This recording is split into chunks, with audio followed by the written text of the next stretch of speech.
Hai teman-teman, aduh rasanya udah lama banget nggak ketemu sama kalian kayak gini. Gue kangen banget bikin YouTube video. Dan tadi gue abis search YouTube video terakhir gue itu 11 bulan yang lalu. Itu artinya udah hampir 1 tahun gue nggak bikin YouTube video. Thank you banget untuk kalian yang udah nungguin video gue dan udah selalu nanyain kabar gue di DM, di Instagram, dimanapun. Di video kali ini gue mau bahas tentang pengalaman kurang enak yang pernah gue alami di Jepang. Dan ini sebenarnya udah gue pendem lumayan lama sih, dari kayak semester 1 sampai gue lulus, berarti 4 tahun. Oke, jadi sebelum kita mulai ke pembicaraan kita hari ini, gue pengen kasih tahu atau menghimbau kalian aja supaya nonton videonya sampai habis, karena gue nggak mau ada kesalahpahaman. Gue juga mau kasih tahu sekali lagi, gue akan membahas pengalaman kurang baik yang pernah gue alami di S1 Jepang. Jadi mohon jangan berpikir kalau gue tuh nggak suka kuliah di Jepang atau gue benci sama negara ini atau gimana. Nggak, itu salah banget. Karena yang akan gue ceritain di sini adalah satu kejelekan dari 100 kebaikan gitu istilahnya.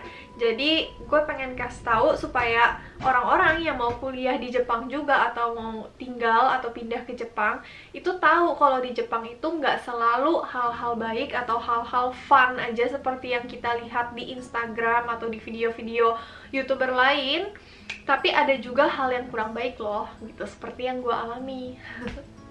Waktu gue pindah ke Jepang, itu sebenarnya pertama kali gue tinggalnya di Tokyo untuk sekolah bahasa. Terus di sekolah bahasa itu, gue itu sangat-sangat aktif anaknya. Gue juga sangat, motivated gitu istilahnya. Gue semangat banget, gue punya prestasi yang lumayan baik. Terus gue punya banyak teman dari segala macam bangsa kecuali dari Jepang, karena di sekolah bahasa Jepang udah pasti nggak ada siswa Jepang ya kan. Sampai sekarang meskipun udah lulus 4 tahun lebih dari sejak gue lulus dari sekolah bahasa, itu gue masih keep kontak sama mereka. Pokoknya kita berteman baik lah istilahnya, nggak yang cowok, nggak yang cewek, dari berbagai negara. Sebelum itu pun, di SMP, SMA, di SD maupun gitu, gue tuh aktif banget anaknya di kampus. Maksudnya di sekolah. Gue dulu pernah ketua OSIS, gue ekstrovert banget anaknya, nggak bisa diem. Dan di sini satu hal nih yang pengen gue tekankan, gue nggak pernah sekalipun kesulitan punya teman. Gue pindah rumah berkali-kali waktu masih kecil, tapi gue nggak pernah sekalipun kesulitan punya teman. Setelah lulus sekolah bahasa, gue pindah ke Obihiro. Di sini gue nggak akan bahas kenapa gue memilih universitas di Obihiro. Nanti kalau misalnya kalian penasaran, kalian bisa request aja di bawah, nanti gue bikin videonya terpisah. Singkat cerita, gue masuklah nih ke kampus semester 1.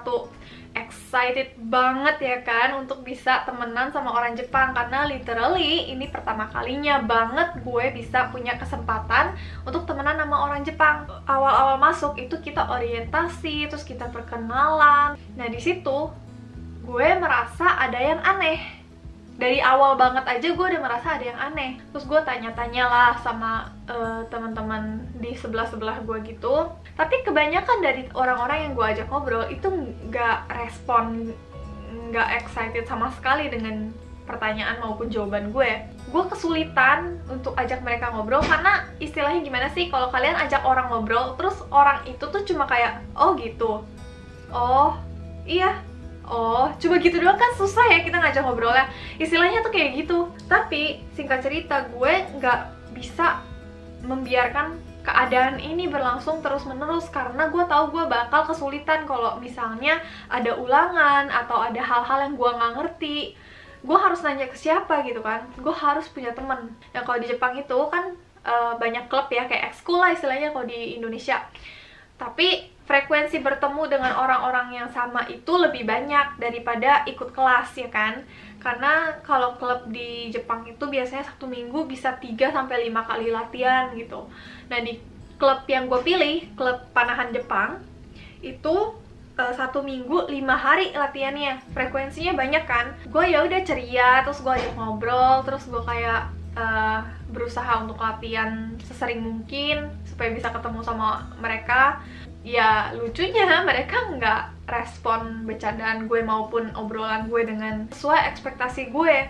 Nah, tapi pada saat itu gue masih kayak, oh mungkin emang orang Jepang kayak gini, malu-malu, jadi kita harus tarik mereka, kita harus ajak mereka ngobrol terus gitu.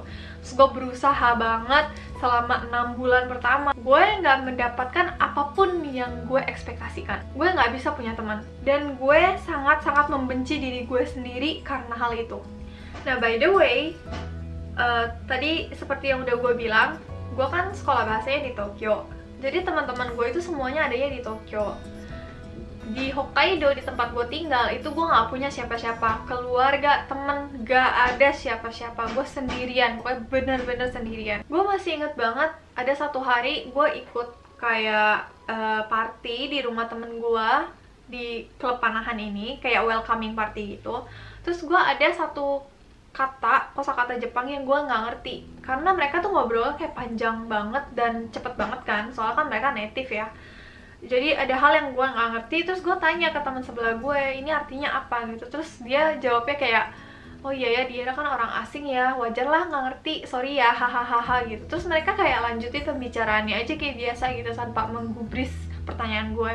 Terus itu gue agak sakit hati sih sebenarnya. Terus gue pulang, gue sebel. Terus itu pertama kalinya gue ngerasa yang namanya homesick. Dan bahkan pada saat gue berhenti klub panah pun gak ada satu orang pun yang nanya kenapa gue berhenti. Gue padahal tiba-tiba hilang aja gitu. Wajar dong kalau misalnya mereka nanya, lu kenapa gak datang gitu. Gak ada sama sekali yang nanya gue kayak gitu.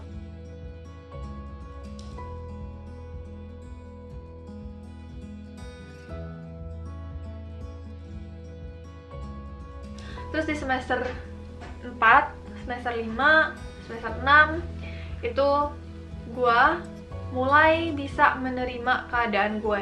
Karena gue gak punya teman, jadi otomatis waktu gue untuk diri gue sendiri itu jauh lebih banyak. Gue jadi lebih bisa memikirkan masa depan gue.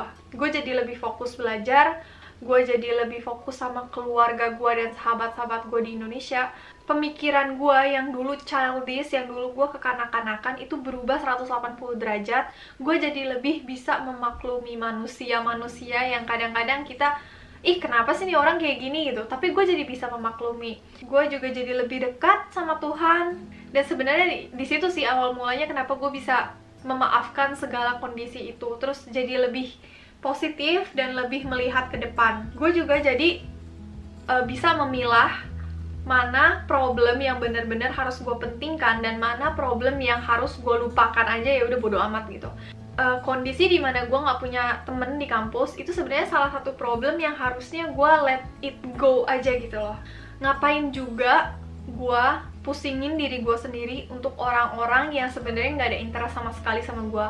Ngapain juga gue berusaha mati-matian sampai gue lupain family gue dan sahabat-sahabat gue di Indonesia untuk gue fokus ngejar orang-orang yang sebenarnya nggak melihat gue.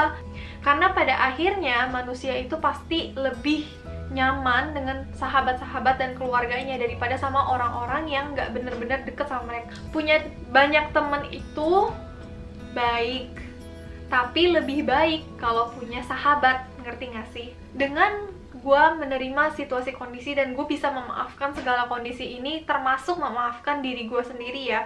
Gue bisa ngapain aja, gue bisa kemana aja, kemanapun yang gue mau. Oke, jadi kalau misalnya nih di Indo nih dulu, waktu gue masih SMA, SMP gitu kan, gue peduli banget apa yang diomongin sama orang. Dia tuh orangnya tuh kayak gini gitu. Terus gue peduli banget, gue pikirin sampai malam. Gue bodoh banget, gue wasting my time. Kenapa gue gak lebih fokus sama future gue? Kenapa gue gak lebih fokus sama apa yang gue bisa dengan skill gue gitu misalnya? Setelah gue overcome semuanya, istilahnya, gue udah bener-bener gak benci sama sekali sama situasi gue di situ. Gue udah happy. Nah, waktu semester akhir nih, tahun keempat, timbullah masalah baru. Kalau di Jepang itu, di universitas negeri ya, kalau di swasta gue gak tahu, kita harus milih lab atau profesor untuk bisa skripsi. Terus gue udah memilih profesor gue. Nah, profesor gue ini, dia itu punya project sama Indonesia. Jadi gue tuh tertarik banget karena gue pengen pelajaran yang gue terima di sini itu bisa diaplikasikan di Indonesia. Jadi sebelum gue masuk ke lab ini pun gue udah tanya-tanya ke senior gue, gimana keadaan lab ini gitu sehari-harinya. gambarannya kayak gimana kalau kita masuk lab. Jadi gue minta tolong bayangin aja kalau kalian pergi ke kantor tiap hari kayak gitu. Gue tanya-tanya ke senior gue, terus jawaban mereka tuh ya sangat baik-baik aja gitu. Singkat cerita gue masuk, dan awal-awalnya waktu masih bulan April, Mei itu masih baik-baik aja, makanya gue masih bisa upload video YouTube. Awalnya nih kita masukkan seperti orang kerja biasa. Kita dikasih tugas, terus kita disuruh belajar tentang ini, kita harus baca paper ilmiah ini itu, terus kita harus presentasi. Awalnya baik-baik aja, terus lama-kelamaan baru nih kelihatan sifat aslinya profesor gua. Gua dihadapi dengan situasi yang menjurus ke arah academic harassment kalau di Jepang, atau akahara.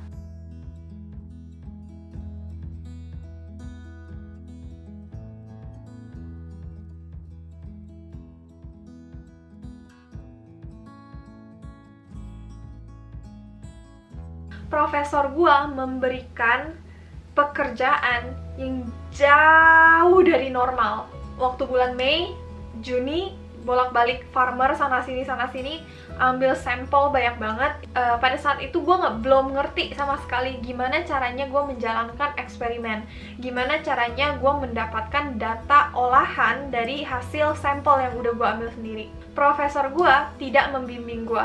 Beliau menunjuk orang atau senior gua untuk ngajarin gua. Bukan cuma itu aja pressure kita bukan cuma lelah secara fisik, tapi kita juga lelah secara mental.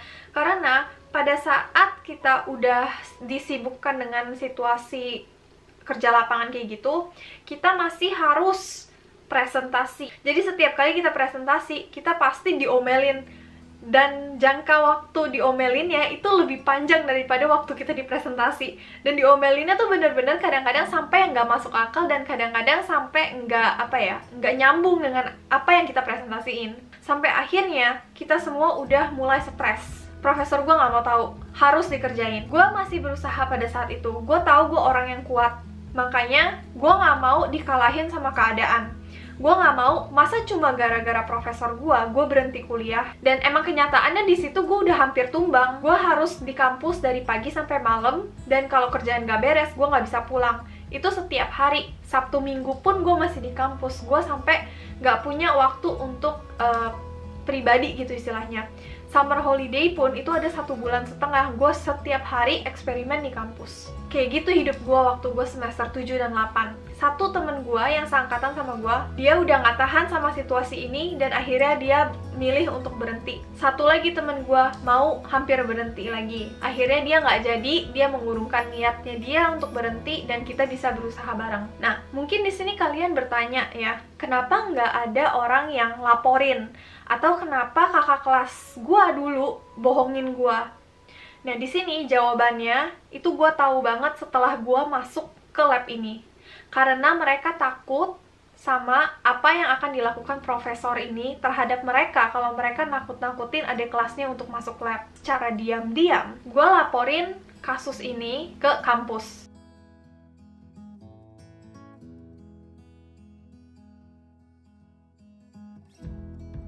Karena gue udah turun berat badan parah banget waktu itu, dan gue juga gak punya nafsu makan. Gue gak mau kemana-mana, diajak kemanapun gue gak mau. Gue cuma mau eksperimen di kampus aja supaya cepet-cepet selesai. Dan gue bener-bener kayak udah di brainwash banget. Cowok gue ngerasa ini udah gak sehat lagi, jadi ayo kita ke dokter. Ada 2 macam jalan keluar. Yang pertama, gue berhenti dan pindah dari lingkungan tersebut. Kedua, gue bertahan tapi gue harus minum obat terus untuk bisa menetralisir keadaan mental gue. Dan di saat itu gue punya kesulitan terbesar, yaitu sebelum gue masuk ke labnya profesor ini, gue udah make a decision untuk masuk ke S2 di kampus yang sama, di lab yang sama, dan gue udah diterima, dan gue udah dapet beasiswanya, dan gue bisa S2 tanpa keluar uang sedikit pun. Apakah gue bisa melewati keadaan seperti ini lagi tahun depan dan tahun depannya lagi?